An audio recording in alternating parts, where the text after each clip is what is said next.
مہریز نے غصے سے پاؤں پٹکا اور نوزیر کی طرف الجھی ہوئی نظروں سے دیکھا۔ کیا آپ کا دماغ خراب ہو گیا ہے؟ کیا آپ نشے میں ہیں؟ ایک لمحے میں ہوش میں ہوتے ہیں اور اگلے ہی لمحے سب کچھ بھول جاتے ہیں۔ اگر آپ نہیں جا رہے تو ہم جا رہے ہیں۔ نوزیر نے انگلی اٹھاتے ہوئے دھمکی دی۔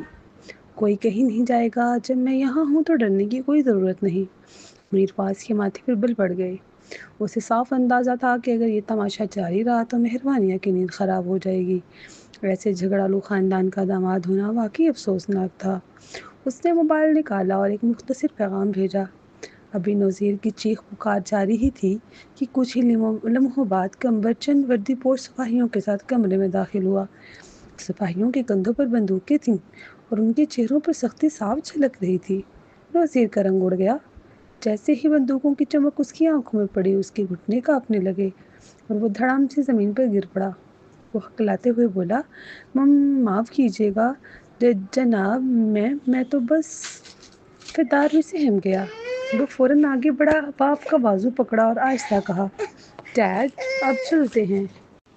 ہاں ہاں، مجھے سہارا دو، میرے تو پاؤں ہی نہیں سن ہو رہے، نوزیر نے کمزور لہجے میں کہا۔ مہریز نے آنکھیں گھمائیں اور مسترب ہو کر اسے سہارا دے کر باہر لے جانے لگی۔ میرواز صوفے سے ٹیک لگائے پیشانی پر ہاتھ رکھے خاموشی سے ان تینوں کو جاتا ہوا دیکھتا رہا۔ دل ہی دل میں سوچ رہا تھا، ایسے لوگوں کے ساتھ مہروانیہ نے ماضی میں یقیناً بہت مشکل وقت گزارا ہوگا۔ کمبر اور سپاہیوں نے انہیں باہر تک چھوڑا اور فرزاد ولا کے دروازے بند کر دیے۔ باہر آ کر نوزیر نے کانپتی سانس لی اور احتیاط سے پیچھے مڑ کر ولا کو دیکھا۔ جب تسلی ہو گئی کہ کوئی پیچھا نہیں کر رہا تو اس کے لہجے میں دوبارہ غرور ابھر آیا۔ ارے واہ، میں نے کبھی سوچا بھی نہیں تھا کہ میرا داماد فوجی جنرل نکلے گا۔ دیکھا تم نے، ان کے پاس اصلی بندوقیں تھیں۔ مہریز نے غصے سے اس پر نگاہ ڈالی۔ یہ سب تمہاری حرکتوں کی وجہ سے ہوا ہے نوزیر۔ آخر تمہیں کیا ثابت کرنا تھا؟ ہم آرام سے جا سکتے تھے مگر تم نے اپنے داماد کے ساتھ ہی بدتمیزی کر دی۔ نوزیر کا غصہ پھر بھڑک اٹھا۔ تم اپنی بکواس بند کرو۔ اس نے چیختے ہوئے ہاتھ اٹھایا اور مہریز کو مارنے لگا۔ وہ چیختی رہی، نوزیر بس کرو، مگر اس کے منہ کے پیچھے نہیں ہٹے۔ تم ہمیشہ بڑبڑاتی رہتی ہو۔ تمہاری بیٹی کو تو ایک بہترین شوہر مل گیا، مگر مجھے کیا ملا؟ کچھ نہیں۔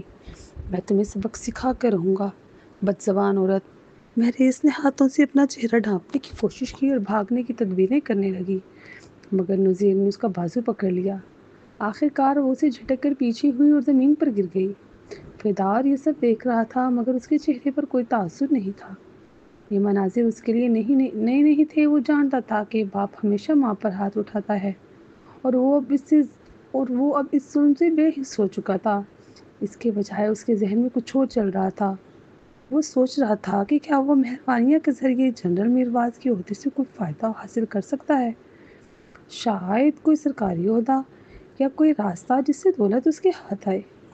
اس کے ہونٹوں پر ایک مکارانہ مسکراہٹ پھیل گئی۔ ادھر مہریز گلی میں چیختی رہی، مدد کرو، کوئی ہے؟ فردار، تم دیکھ رہے ہو اور کچھ نہیں کر رہے۔ لیکن فردار نے مڑ کر بھی نہیں دیکھا۔ وہ بے فکری سے وسلنگ کرتا ہوا دور نکل گیا۔ نوزیر نے جب غصہ نکال لیا تو تھکا ہوا سا وہاں سے ہٹ گیا اور مہریز کو سڑک پر چھوڑ دیا۔ وہ آنسو پونچھتے ہوئی بمشکل اٹھ کھڑی ہوئی اور کانپتے ہاتھوں سے موبائل نکال کر مہروانیہ کو کال ملائی۔ خوش قسمتی سے دوسری طرف فوراً فون اٹھا لیا گیا۔ مہریز ہچکیوں کے درمیان بولی، مہروانیہ، تمہارے اس ظالم باپ نے مجھے پھر مارا۔ وہ رو رہی تھی، مہروانیہ پلیز میری مدد کرو، میں اب اس کے ساتھ نہیں رہ سکتی۔ جب سے مہروانیہ کو ہوش آیا تھا، یعنی پچھلے 3 سالوں سے، وہ اکثر اپنی ماں کی یہی شکایتیں سنتی آئی تھی۔ ہر بار مہریز صرف دوائیں خریدنے کے لیے پیسے مانگتی تھی مگر کبھی طلاق لینے کی ہمت نہیں کی۔ مگر آج پہلی بار اس نے مدد کی فریاد کی تھی۔ مہروانیہ کی آواز بوجھل ہو گئی۔ امی، آپ کہاں ہیں؟ مہروانیہ، میں تمہارے گیٹ کے باہر ہوں، مہریز کی رندھی ہوئی آواز فون پر سنائی دی۔ میرے گیٹ کے باہر؟ مہروانیہ حیران رہ گئی۔ ہاں بالکل، فرزاد ولا کے گیٹ پر۔ ہمیں تمہاری خفیہ شادی کا پتہ چل گیا ہے۔ تمہارے باپ نے تمہارے گھر پر شور مچا دیا اور تمہارے شوہر کے سپاہیوں نے بندوق تان کر باہر ہمیں نکالا، اور وہ پھر باہر آتے ہی مجھ پر بھی ہاتھ اٹھا گیا۔ ہائے میری قسمت! فردار تو بالکل مدد نہیں کرتا، میں ان دونوں سے تنگ آ گئی ہوں، میں اب اپنے شوہر یا بیٹے سے کوئی امید نہیں رکھتی۔ مہروانیاں، اب میں صرف تم پر بھروسہ کرتی ہوں۔ مہروانیاں خاموشی سے اس کی بات سنتی رہی۔ یادداشت کی کمزور گوشوں میں اس کے والدین کے لیے کوئی خاص احساس باقی نہیں تھا، اور جب اسے یہ احساس ہوا کہ وہ اصل مہروانیاں نہیں تو یہ جذبات اور بھی مدھم ہو گئے۔ امی، آپ وہیں رکی، میں بھی آتی ہوں، اس نے مختصر کہا اور فون بند کر کے کمرے سے باہر نکل گئی۔ سیڑھیاں اترتے وقت اس کی نظر میرواز پر پڑی، جو لاؤنج میں بیٹھا موبائل دیکھ رہا تھا۔ قدموں کی آہٹ سن کر اس نے سر اٹھایا۔ میں ذرا باہر جا رہی ہوں، مہروانیہ نے کچھ جھجکتے ہوئے کہا۔ میرواز نے موبائل ایک طرف رکھا، کھڑا ہوا اور اس کے قریب آیا۔ تمہارے گھر والے ابھی یہاں سے گئے ہیں، اس نے نرمی سے کہا۔ مجھے پتا ہے، مہروانیہ نے آہستہ سے جواب دیا۔ میرواز نے غور سے اس کا چہرہ دیکھا اور ہلکے لہجے میں پوچھا، کہاں جا رہی ہو؟ چاہو تو میں ساتھ چلوں؟ نہیں نہیں، ٹھیک ہے، مہروانیہ نے فوراً سر نفی میں ہلا دیا، مگر اس کی آنکھوں میں چھپی ہلکی سی گھبراہٹ میرواز کی نظر سے نہیں بچی۔ کیا بتا سکتی ہو کہاں جا رہی ہو؟ اس نے دھیرے سے پوچھا۔ وہ دخل اندازی نہیں چاہتا تھا، مگر دل میں ایک عجیب سا خدشہ جاگا ہوا تھا۔ امی بھائی میرا انتظار کر رہی ہیں، اس نے باہر کی سمت اشارہ کیا۔ اس کے لہجے میں ماں کے لیے احترام واضح تھا، جس پر میرواز نے نرمی سے کہا، کیا میں انہیں اندر بلا لوں؟ نہیں نہیں، ایسی کوئی ضرورت نہیں، مہروانیہ نے فوراً گھبرا کر کہا۔ وہ نہیں چاہتی تھی کہ اس کا خاندان فرزاد گھرانے کے لیے کوئی نیا مسئلہ کھڑا کرے۔ چند لمحے خاموشی رہی۔ میرواز نے جیبوں میں ہاتھ ڈالے اور بس ہلکا سا ہم کیا۔ میں چلتی ہوں پھر، مہروانیہ نے آہستگی سے کہا۔ ٹھیک ہے، میرواز نے اس بات میں سر ہلایا۔ وہ چند قدم چلی، پھر اچانک رکی، چند لمحے پیچھے پیٹھ موڑے کھڑی رہی، پھر مڑی اور واپس اس کی طرف بڑھی۔ میرواز نے اس کے چہرے پر سنجیدگی دیکھی تو بے اختیار مسکرا دیا۔ کیا بات ہے؟ مہروانیہ نے گہرا سانس لیا اور دل کی گہرائی سے بولی، میرواز، جب تک ہمارے درمیان صرف ہم دونوں ہیں، میں کبھی طلاق کا نہیں کہوں گی، جب تک آپ خود نہ چاہیں۔ میرواز نے محبت بھری نرمی سے مسکرا کر پوچھا، یہ کیسی باتیں کر رہی ہو؟ وہ آہستہ سے بولی، اگر آپ مجھ سے محبت نہیں بھی کرتے تو کوئی بات نہیں، بس اتنا وعدہ کریں کہ سہیلی سے رشتہ ختم کر دیں، وہ اب ہمارے درمیان دخل نہیں دے گی۔ میرواز کی آنکھوں میں نرمی اتر آئی، اس کی سانسیں بھاری ہو گئیں۔ محروم، زبان پر لفظ آیا محبت، پھر گلے میں اٹک گیا، دل تیزی سے دھڑکنے لگا، چہرہ گرم ہو گیا اور وہ بولنے سے پہلے ہی اپنی کیفیت میں الجھ گیا۔ مہروانیہ کی آنکھوں میں اداسی اتری۔ کیا آپ یہ کر سکتے ہیں؟ ہاں، کر سکتا ہوں، میرواز نے مضبوط لہجے میں کہا۔ وہ مسکرا دی، آنکھوں میں ہلکی سی چمک آ گئی۔ میں آپ پر آخری بار بھروسہ کر رہی ہوں میرواز، اب میں چلتی ہوں۔ اس نے ہاتھ ہلایا اور دھیرے دھیرے دروازے سے باہر نکل گئی۔ دروازے کی طرف بڑھتے ہوئے مہروانیہ نے اچانک مڑ کر دیکھا، پھر اپنی انگلیوں سے ایک دل کا نشان بنایا۔ اس کے لبوں پر وہ شوق مسکراہٹ ابھری جو دل کو چھو جائے۔ میرواز لمحہ بھر کے لیے حیران رہ گیا۔ یہ ننھا سا اشارہ اس کے دل میں خوشی کی لہر بن کر اترا۔ اس کا دل تیزی سے دھڑکنے لگا اور چہرہ ہلکا سے سرخ ہو گیا۔ اس نے بھی جھجکتے ہوئے مسکرا کر جواب دیا، مگر جیسے ہی مہروانیہ دروازے سے باہر گئی، ایک خالی پن کی ٹھنڈی لہر اس پر چھا گئی۔ پورا کشادہ لاؤنج یکایک ویران محسوس ہونے لگا۔ اسے احساس ہوا کہ وہ اسے پہلے ہی یاد کرنے لگا ہے۔ تھوڑا سا ادھر ادھر ٹہلنے کے بعد اس نے خود کو کام میں الجھانے کا فیصلہ کیا، شاید فائلوں میں ڈوب کر وہ دل کے خلا کو بھلا سکے۔ دوسری طرف مہروانیہ جب فرزاد ولا کے دروازے پر پہنچی تو اس نے مہریز کو دیکھا، چہرہ سلجھا ہوا، آنکھوں کے گرد نیل کے نشان، دل پسیج گیا۔ اس نے فوراً ٹیکسی بلائی اور اسے اسپتال لے گئی۔ اسپتال میں اس نے ماں کے تمام ٹیسٹ کروائے۔ جب مہریز کو معلوم ہوا کہ اخراجات بیٹی اٹھا رہی ہے تو وہ فوراً تیار ہو گئی۔ ٹیسٹ کے دوران ایک معمولی مسئلہ پیش آیا، ایک بلڈ سیمپل غائب تھا، اس لیے دوبارہ خون لینا پڑا۔ رپورٹ آنے پر پتہ چلا کہ مہریز کی صحت ٹھیک ہے، چند زخموں کے سوا سب کچھ نارمل ہے۔ بعد میں دونوں ایک ہوٹل کے بوفے پر بیٹھی۔ مہریز کے سامنے پلیٹوں کا ڈھیر لگا ہوا تھا اور وہ پورے دل جمعی سے کھانا کھا رہی تھی، جبکہ مہروانیہ کے سامنے پلیٹ تقریباً خالی تھی۔ اس کا دل بوجھل تھا، وہ سامنے بیٹھی درمیانی عمر کی عورت کو دیکھ رہی تھی، اور دل میں طرز اور افسوس کا ایک ساتھ احساس جاگا۔ لیکن اس نے سوچا، یہ عورت دراصل طرز کی مستحق بھی نہیں۔ مہرویس کی زندگی سستی، جوئے اور لاپرواہی سے بھری تھی۔ اس نے عمر بھر ایک شرابی شوہر پر انحصار کیا اور خود کوئی حوصلہ نہیں دکھایا۔ بیٹا ہمیشہ جوا کھیلتا، قرض لیتا اور بھاگتا رہتا، جبکہ بیٹی نے تعلیم ادھوری چھوڑ کر گندی راہوں کا انتخاب کیا۔ مہروانیہ نے سوچا، کیا واقعی یہی اس کی اصل ماں ہے؟ کیا وہ عورت جسے وہ ماں کہہ رہی ہے واقعی اس کی اپنی ہے؟ جب مہریز کو پتہ چلا کہ مہروانیہ نے ایک امیر اور طاقتور شخص سے شادی کی ہے تو اس نے فوراً سوچ لیا کہ وہ اپنے شوہر اور بیٹی کو چھوڑ کر بیٹی کے سہارے ایک عیش و عشرت بھری زندگی گزارے گی۔ مہروانیہ چاہتی تھی کہ اگر وہ واقعی اس کی ماں ہے تو شاید وہ اسے ایک بہتر زندگی دے سکے، لیکن دونوں کے درمیان کوئی حقیقی رشتہ نہیں تھا۔ امی، آپ یہیں ہوٹل میں رہیں، مہروانیہ نے کہا۔ میں نے ایک ہفتے کے اخراجات ادا کر دیے ہیں۔ مہریز نے چمچ نیچے رکھا اور سنجیدگی سے بولی، مہروانیہ، کیا تم اپنے شوہر سے کہہ سکتی ہو کہ اس کی کسی خالی فلیٹ میں مجھے جگہ دے دے؟ اگر تم مجھے ہر مہینے کچھ خرچ دے دیا کرو تو میں اس شرابی مرد سے طلاق لے لوں گی۔ میں نے بہت ظلم سہا ہے۔ اس کی آنکھوں سے آنسو بہہ نکلے۔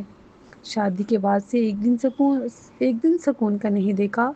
ہمیشہ اس کے ظلم اس کے تانوں میں جیتی رہی۔ مہروانیہ نے گہری سانس لی۔ پہلی بار اس نے مارا تھا تب کیوں نہیں چھوڑ دیا؟ کیا کرتی؟ طلاق لیتی تو کہاں جاتی؟ اور تم دونوں بچوں کا کیا ہوتا؟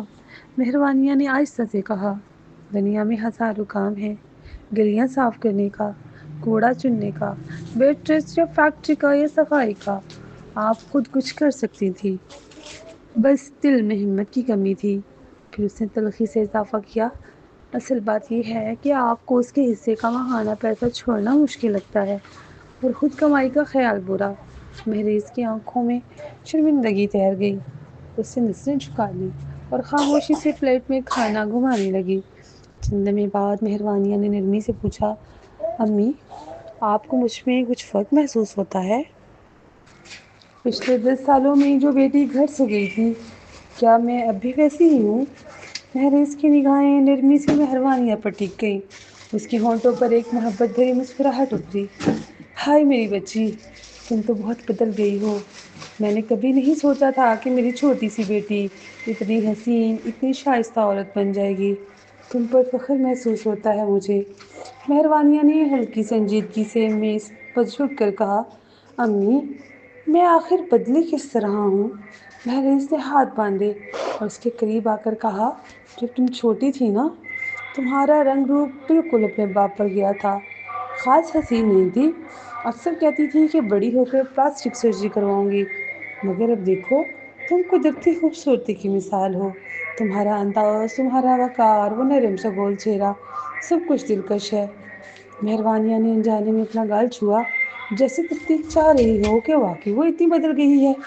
مہریز بولتی چلی گئی، اور تمہارا مزاج ہی بدل گیا ہے۔ پہلے تم بہت ضدی، تیز اور غصے والی تھی، اب تمہاری آواز نرم ہے، تمہارے لہجے میں مٹھاس ہے، اب تم دھیرے سے بات کرتی ہو۔ تعجب نہیں کہ تم نے ایک فوجی جنرل کو اپنے دام میں لے لیا۔ تم واقعی لاجواب ہو۔ پہلے تم فردوس سے لڑتی رہتی تھی، مجھ سے اور اپنے باپ سے بحث کرتی تھی، مگر اب تم بہت سمجھدار ہو گئی ہو، جھگڑوں سے بچنا جانتی ہو، دوسروں کے عیب پہچان کر انہیں نظر انداز کرتی ہو۔ بہت نرمی آ گئی ہے تم میں۔ سچ کہوں تو تم پر مجھے فخر ہے میری بیٹی۔ مہروانیہ نے الجھن سے پوچھا، کیا میں اب آپ کو واقعی الگ انسان لگتی ہوں؟ مہریز نے لاشعوری طور پر سر ہلایا، مگر فوراً چونک کر بولی، نہیں نہیں، تم میری بیٹی ہی ہو، چاہے کتنی بھی بدل جاؤ، میری رہو گی۔ مہروانیہ کے ہونٹوں پر تلخ مسکراہٹ ابھری۔ اس نے آہستگی سے سر ہلایا، گویا ماں کی بات تصدیق کر رہی ہو، مگر دل کے اندر ایک گہری سچائی چھپی تھی۔ مہریز کے سادہ الفاظ اور سچ بولتی آنکھوں سے صاف لگ رہا تھا کہ اسے اب تک حقیقت کا علم نہیں۔ نہ وہ جانتی تھی کہ مہروانیہ اصل میں اس کی بیٹی نہیں۔ آخر یہ سب کھیل کون کھیل رہا ہے؟ مہروانیہ کے ذہن میں سوال گونج اٹھا۔ کھانا ختم ہونے کے بعد اس نے مہریز کو $2000 دیے اور اسے واپس ہوٹل پہنچا دیا۔ مگر خود وہ فرزاد ولا واپس نہیں گئی۔ اس نے ایک ٹیکسی لی اور فونیشیا شہر سے نکل کر کئی گھنٹوں کے بعد ایک اور شہر جا پہنچی۔ وہاں اس نے مہریز اور اپنی خون کی دوبارہ جانچ کروانے کا بندوبست کیا۔ رجسٹریشن کے وقت اس نے اپنی اصل پہچان چھپانے کے لیے زریابہ کا نام اور شناختی نمبر استعمال کیا۔ اب اسے علم تھا کہ عام طریقے سے رپورٹ آنے میں 1 ہفتہ لگ جائے گا۔ ٹیسٹ کے بعد اس نے رسید کو اپنے موبائل کے کور میں چھپا دیا۔ رات کا وقت تھا، سڑکوں پر پیلے بلبوں کی مدھم روشنی پھیلی ہوئی تھی اور فضا میں سکوت چھایا ہوا تھا۔ کبھی کبھار کوئی گاڑی گزرتی اور سڑک کی چمک دمک میں ہلکی جنبش پیدا کرتی۔ مہروانیاں گاڑی کی کھڑکی سے باہر دیکھتے ہوئے آہستہ آہستہ اونگنے لگی۔ اچانک فون کی گھنٹی بجی۔ خاموشی ٹوٹ گئی۔ اس نے فوراً فون اٹھایا۔ اسکرین پر میرواز کا نام چمک رہا تھا۔ ہیلو، اس نے کہا۔ میرواز کی آواز نرم مگر تھوڑی سی فکر مند تھی۔ تم آج واپس نہیں آ رہی؟ آ رہی ہوں، مہروانیہ نے فوراً جواب دیا۔ اسے اس کے لہجے میں ناراضی اور فکر کا ہلکا سا امتزاج محسوس ہوا۔ کہاں ہو؟ میں لینے آ جاؤں؟ نہیں، ضرورت نہیں، میں ٹیکسی میں ہوں، بس قریب ہی پہنچنے والی ہوں۔ ٹھیک ہے، خیال رکھنا۔ جی، اس نے مختصر کہا۔ کال ختم ہوتے ہی اس کے دل میں ایک عجیب سا اضطراب بڑھ گیا۔ 10 منٹ بعد ٹیکسی فرزاد ولا کے سامنے رکی۔ اس نے کرایہ دیا اور جلدی سے باہر نکل آئی۔ دروازے کی طرف بڑھتے ہی روشنی میں ایک بلینکٹ سایہ نظر آیا۔ وہ پورے وقار اور خاموش روب کے ساتھ اس کے سامنے کھڑا تھا۔ چہرے پر نرم روشنی پڑی تو اس کی آنکھوں کی گہرائی اور تراشیدہ جبڑے نمایاں ہو گئے۔ نظریں سیدھی اس پر جمی تھی۔ مہروانیہ کے قدم ٹھٹک گئے۔ دل کی دھڑکن بے قابو ہو گئی۔ وہ گھبرا کر بولی، میرواز۔ دل ہی دل میں سوچا، وہ گیٹ پر میرا انتظار کیوں کر رہا ہے؟ اس لمحے وہ بالکل ایک بچی کی طرح محسوس کر رہی تھی، جو رات کی چھپ کر کھیلنے گیا ہو اور باپ کے سامنے پکڑا گیا ہو۔ مہروانیہ کو اچانک احساس ہوا کہ اس کی دیر سے واپسی نے میرواز کو فکر مند کر دیا تھا۔ یہ خیال آتے ہی اس کے دل میں ہلکا سا خوف اور شرمندگی ابھر آئی۔ میرواز آہستہ آہستہ قدموں کے ساتھ اس کی طرف بڑھا۔ اس کی نظریں گہری اور پر اثر تھیں، ایسی جن میں کچھ نہ کہنے کے باوجود بہت کچھ چھپا تھا۔ تم شہر سے باہر گئی تھی؟ اس نے نرم لہجے میں پوچھا۔ مہروانیہ کا دل زور سے دھڑکا۔ وہ اس کی طرف دیکھتی رہ گئی۔ یہ اسے کیسے پتہ چلا؟ کیا اس نے میرا پیچھا کروایا؟ یہ خیال اس کے ذہن میں تیزی سے آیا۔ حالانکہ اس نے اسپتال میں سارا بل خود ادا کیے تھے تاکہ کوئی نشان نہ چھوڑے۔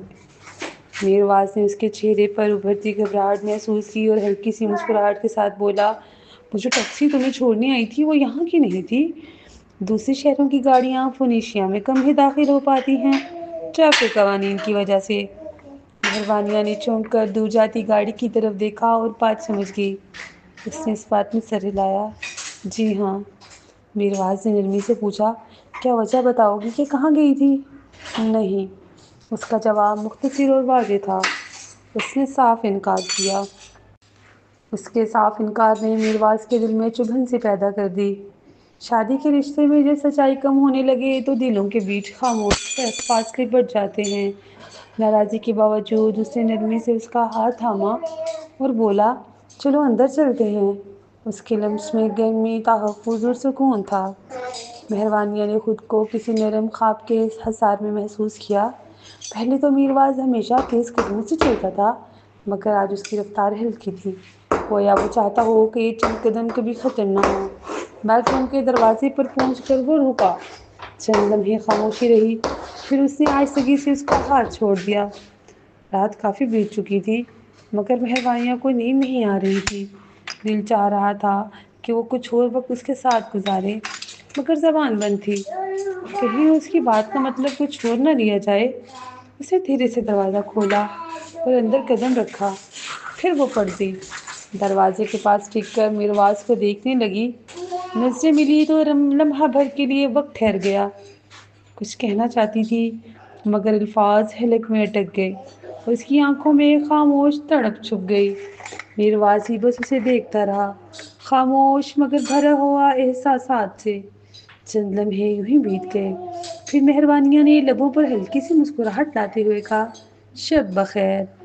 میرواز نے ہلکا سا سانس چھوڑا، چہرے پر نرمی ابھری اور کھدری آواز میں بولا، آرام سے سو جاؤ۔ جی، اس نے آہستہ سے کہا اور دروازہ بند کرنے لگی، مگر دروازہ مکمل بند نہیں ہوا، وہ کسی چیز میں اٹک گیا۔ اسے نظریں اٹھائی تو دیکھا کہ میرواز کا ہاتھ دروازے پر تھا۔ اس کے لبوں سے ہلکا سا آپ نکلا ہی تھا کہ اگلے لمحے میرواز نے ایک لمحے میں فاصلہ مٹا دیا، اس کے ہونٹوں پر اپنے ہونٹ رکھ دیے۔ دروازہ اس کے پاؤں کے ہلکے دھکے سے بند ہوا اور اس نے مہروانیہ کو بازوؤں میں بھر کر اسے اپنے قد کے برابر اٹھا لیا۔ وہ حیرت میں سانس لینا بھول گئی، چہرہ اس کے سینے سے لگا اور ہاتھ غیر ارادی طور پر اس کے چوڑے کندھے پر جا ٹھہرے۔ میرواز کا بوسہ شدید، بے قابو اور جذبوں سے لبریز تھا۔ ایسا لگا جیسے ایک بھڑکتی ہوئی آگ اسے مکمل طور پر اپنے حصار میں لے رہی ہو۔ اس کے وجود سے گرمی اور طاقت کی لہر پھوٹ رہی تھی، ایک جنگلی بے نام سی شدت جو مہروانیہ کو سانس لینا بھلا گئی۔ دنیا تھم گئی تھی، بس وہ دونوں تھے اور ان کے بیچ کی وہ آگ جو نہ بجھ سکتی تھی نہ روکی جا سکتی تھی۔ مہروانیہ کو ایسا لگا جیسے وہ بوسہ ہمیشہ کے لیے چلتا رہا ہو۔ اس کے لبوں میں جان تھی، سانسیں الجھ گئی تھیں۔ اس نے ہانپتے ہوئے خود کو پیچھے کیا، گویا اگر ذرا دیر اور گزر جاتی تو سانس لینا بھول جاتی۔ اس نے ساری ہمت جمع کر کے میرواز کے سینے پر ہاتھ رکھا اور آہستگی سے اسے پیچھے دھکیلا۔ میرواز نے بمشکل اسے چھوڑا۔ دونوں کے چہرے قریب تھے، پیشانیاں آپس میں چھو رہی تھیں اور ان کی گرم سانسیں فضا میں گھل رہی تھیں۔ اس کی گہری اور پرکشش آواز ابھری، مجھے کل صبح کیمپ واپس جانا ہے، تم میرے ساتھ چلو۔ مہروانیہ چونک گئی، دل کی دھڑکن بے قابو ہو گئی۔ ابھی تو وہ واپس آیا تھا اور اب پھر جانے کی بات کر رہا تھا، مگر وہ جانتی تھی میرواز کی زندگی عام انسانوں جیسی نہیں۔ فوجی ذمہ داریاں، کیمپ کی مصروفیت، یہ سب اسے آرام سے جینے نہیں دیتی۔ ایسے شخص کے لیے ایک دن کی چھٹی بھی نعمت ہوتی ہے۔ فریحہ اکثر کہتی تھی کہ شادی کے بعد میرواز سے پہلے سے زیادہ گھر آنے لگا ہے، ورنہ شادی سے پہلے وہ مہینوں کیمپ میں رہتا تھا۔ مہروانیہ کے دل میں خواہش تو تھی کہ وہ اس کے ساتھ جائے، مگر وہ جانتی تھی کہ ابھی نہیں۔ ابھی اس کے سامنے اپنی شناخت جاننے کا سب سے بڑا امتحان تھا اور ڈی رپورٹ آنے میں بھی ایک ہفتہ تھا۔ میں ابھی آپ کے ساتھ نہیں جا سکتی، اس نے آہستگی سے کہا۔ میرواز کے ہونٹوں پر تلخ مسکراہٹ آئی۔ اس نے نرمی سے اس کے ماتھے پر بوسہ دیا، پھر آہستگی سے اسے چھوڑ دیا۔ جب مہروانیہ کے پاؤں زمین پر آئے تو اس کے ہاتھ ابھی بھی اس کے سینے پر ٹکے ہوئے تھے، گویا چھوڑنے کا دل نہ چاہتا ہو۔ میرواز نے دھیرے سے کہا، جب بھی دل کرے مجھے کال کرنا، میں کوئی نہ کوئی بندہ بھیج دوں گا تمہیں لینے کے لیے۔ مہروانیہ نے خاموشی سے سر ہلا دیا۔ دل پر ایک بھاری سا بوجھ اتر آیا تھا۔ وہ اس کے بالوں میں ہاتھ پھیرتے ہوئے بولا، میں کل صبح جلدی نکل جاؤں گا، میں آپ کو رخصت کرنے آؤں گی۔ اس نے دھیرے سے کہا، آنکھوں میں نمی جھلک رہی تھی۔ نہیں، تم سو جاؤ، آرام کی ضرورت ہے تمہیں، کچھ چاہیے ہو تو فون کر لینا۔ جی، اس نے فوراً جواب دیا، حالانکہ دل اندر سے یادوں کے درد سے بھر گیا تھا۔ میرواز نے ایک لمحے کے لیے گہری نظروں سے اسے دیکھا، پھر مدھم آواز میں کہا، شب بخیر۔ مہروانیہ فوراً ایک طرف ہٹی تاکہ وہ دروازہ کھول سکے۔ شب بخیر۔ دروازہ بند ہونے کی آواز آئی اور وہ ایک دم خاموشی میں ڈوب گئی۔ مہروانیہ نے ایک ہلکی سی کپکپاہٹ کے ساتھ اپنے لب چھوئے جو ابھی تک میرواز کے لمس کی حرارت سے سرخ اور سوجے ہوئے تھے۔ دل کی دھڑکن تیز ہو گئی اور چہرہ سرخی سے بہک رہا تھا۔ اس کے ہونٹوں پر بے اختیار مسکراہٹ آئی، ایک ایسی نرمی جس میں محبت کا نشہ چھپا تھا۔ سخت مزاج سنجیدہ میرواز جب اس کے قریب آیا تھا، وہ لمحہ، وہ شدت، وہ دیوانگی، سب کچھ یاد کر کے مہروانیہ کے دل میں پھولوں کی طرح ہنسی کھل اٹھی تھی۔ وہ بستر پر آ کر لیٹ گئی، چہرہ تکیے میں چھپایا اور دل ہی دل میں ہنس پڑی، خوشی، حیرت اور شرم کے امتزاج کے ساتھ۔ اگلی صبح جب وہ جاگی تو میرواز جا چکا تھا۔ اس کے جانے کے بعد گھر ایک دم خالی سا لگنے لگا۔ ہر چیز اس کی یاد دلاتی تھی۔ دل بار بار اس کے لمس، اس کے لہجے اور اس کے بوسے کی شدت کو یاد کر کے پگھلتا جاتا۔ اگلے چند دنوں میں مہروانیہ کی کیفیت اور زیادہ بے چین رہی، اگرچہ میرواز نے کہا تھا کہ کسی بھی ضرورت میں کال کر لینا، مگر وہ کوئی بہانہ ڈھونڈ نہیں پائی اور اس کی طرف سے بھی کوئی کال نہیں آئی۔ شاید وہ مصروف تھا یا شاید وہ اسے یاد نہیں کر رہا تھا، شاید دونوں باتیں سچ تھی۔ انہی دنوں میں مہریز نے اسے کئی بار فون کیا۔ وہ باتوں باتوں میں گھر اور پیسوں کا ذکر چھیڑ دیتی اور کہتی اگر میری زندگی میں تھوڑا سکون آ جائے تو میں اس شرابی آدمی کو چھوڑ دوں گی۔ مہروانیاں خاموشی سے سنتی رہتی، دل میں ایک عجیب سا بوجھ لیے جیسے کسی اجنبی کے درد میں اپنا عکس دیکھ رہی ہو۔ مہروانیہ نے گچا مہریز کے طلاق لینے کے فیصلے کی حمایت کی، مگر جب بات رہائش کی آئی تو اس نے صاف انکار کر دیا۔ اس نے نرم لہجے میں کہا آپ کے لیے بہتر یہی ہے کہ آپ خود کچھ کریں، کسی پر انحصار نہ کریں، کوئی نوکری ڈھونڈیں، کچھ نیا سیکھیں، اپنے اندر اتنا حوصلہ پیدا کریں کہ زندگی کو بہتر بنا سکیں۔ مہریز کو جیسے احساس ہوا کہ یہاں اسے کوئی مالی فائدہ نہیں ہونے والا، تو وہ مایوسی کے عالم میں دریان کے گھر واپس چلی گئی۔ ایک ہفتہ گزر گیا اور وہ دن آ گیا جس کا مہروانیہ کو بے چینی سے انتظار کر رہی تھی۔ ٹیسٹ کی رپورٹ تیار تھی۔ ٹی این نے دل میں لاکھ ہمت باندھی، مگر جب اس نے وہ رپورٹ دیکھی تو جیسے زمین پاؤں کے نیچے سے نکل گئی۔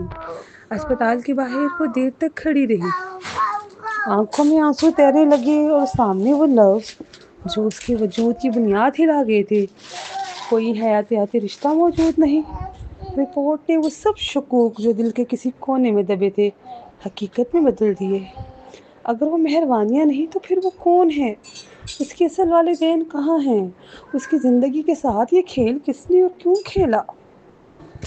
گاڑی میں بیٹھتے ہوئے یہ سوال اس کے ذہن میں چکراتے رہے۔ خیالات کی الجھنوں میں وہ خود کو سنبھال نہیں پا رہی تھی۔ دل چاہ رہا تھا کہ اب بس میرواز کے پاس جائے، اس کی مضبوط بازوؤں میں سکون تلاش کرے۔ باہر سورج کی روشنی دنیا کو جگمگا رہی تھی، مگر اس کے دل میں اندھیرا پھیل چکا تھا۔ آخر کار اس نے ہمت کر کے فون اٹھایا اور میرواز کا نمبر ڈائل کیا۔ دل کی دھڑکنیں تیز تھی، سانس رک رک کر آ رہی تھی۔ 2 پل کے بعد فون اٹھا۔ مہرو، اس کے لبوں پر نام آتے ہی ایک مانوس اور گہری آواز سنائی دی۔ مہرو، وہ مانوس گرمی، وہ سکون بھرا لہجہ میرواز تھا۔ اس کے دل میں ایک دھڑکن سی گونجی۔ 1 ہفتے کی خاموشی کے باوجود اس کی آواز میں پیار اور فکر کی نرم سی جھلک تھی۔ کیا آپ مصروف ہیں؟ اس نے جھجکتے ہوئے پوچھا۔ نہیں، زیادہ نہیں، اس نے پرسکون انداز میں کہا۔ مہروانیہ کی نظریں نیچے جھک گئیں۔ دل میں خواہش تھی کہ سب کچھ کہہ ڈالے، مگر زبان بند تھی۔ اعتماد اور خوف کی کشمکش نے لفظوں کو قید کر رکھا تھا۔ کچھ چاہیے تمہیں؟ میرواز نے پوچھا۔ نہیں، بس یہ سوچا 1 ہفتہ گزر گیا ہے، آپ کی خیریت معلوم کر لوں، اس نے دھیرے سے کہا۔ اسی وقت میرواز اپنے دفتر کے باہر راہداری میں کھڑا تھا۔ اندر ایک اہم میٹنگ چل رہی تھی، مگر جیسے ہی اس کا فون آیا اس نے سارا کام روک لیا۔ وہ دیوار کے ساتھ ٹیک لگا کر ہلکا سا مسکرایا۔ ہاں، واقعی 1 ہفتہ ہو گیا۔ اس کے لیے وہ ہفتہ کئی مہینوں جتنا طویل تھا۔ راتوں کو وہ سوچتا رہتا کہ کال کرے یا نہ کرے، کہیں اس کی نیند خراب نہ کر دے، کہیں بات عجیب نہ لگے، یا شاید وہ بات کرنا ہی نہ چاہتی ہو۔ کبھی دل چاہتا کہ سب کچھ چھوڑ چھاڑ کر فنیشیا واپس اٹھ جائے، بس اسے ایک نظر دیکھنے، مگر اس نے اپنے دل کو روک لیا۔ یہی اس کی آزمائش تھی۔ دوسری طرف مہروانیہ کپڑوں کے کناروں سے کھیل رہی تھی، انگلیاں لرز رہی تھیں۔ آخر اس نے ہمت کر کے کہا میں نے اپنا کام ختم کر لیا ہے۔ میرواز کی آواز میں تجسس تھا۔ اس کا چہرہ سرخ ہو گیا، ہتھیلیاں پسینے سے نم تھیں۔ اس نے گہرا سانس لیا اور لرزتی آواز میں کہا اب میرا وقت خالی ہے، اگر آپ چاہیں تو میں آپ سے ملنے آ سکتی ہوں، بس ڈر ہے کہ کہیں آپ کے کام میں خلل نہ پڑ جائے۔ وہ ابھی اپنی بات مکمل بھی نہ کر پائی تھی کہ دوسری طرف اس کی پرجوش آواز آئی۔ ایسا کچھ نہیں، تم بس گھر پر میرا انتظار کرو، میں کل تمہیں لینے خود آؤں گا، ٹھیک ہے؟ مہروانیہ کے لبوں پر ایک بے اختیار مسکراہٹ آ گئی اور دل میں ایک سکون بھرا یقین اترا، جیسے وہ آواز اس کے اندر کی ویرانی کو ایک پل میں بھر گئی ہو۔